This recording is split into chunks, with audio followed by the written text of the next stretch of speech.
Hi everybody, Wendy Winchester here, and today I'm going to show you how to speed up footage in Premiere Elements 15.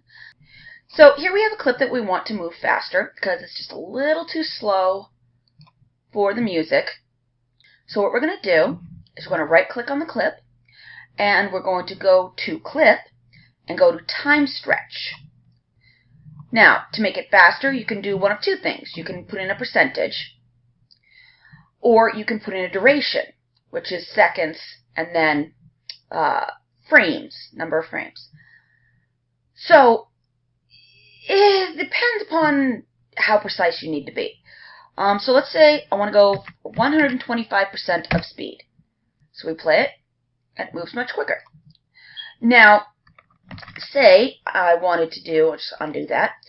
Say I want it to be a specific amount. Let's see. Okay, so this clip is 2 seconds and 27 frames. So, say we want it to be 3 seconds and 27 frames. Okay?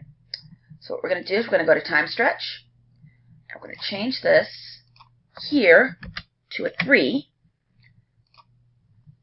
and then it has now been slowed down so it fills that entire 3 seconds and 27 frames. Also, you can reverse clips. So, see how here he looks up? Well, if you go into the time stretch and you click speed for percentage and put -100, it will reverse the order of the clips. So now he looks down.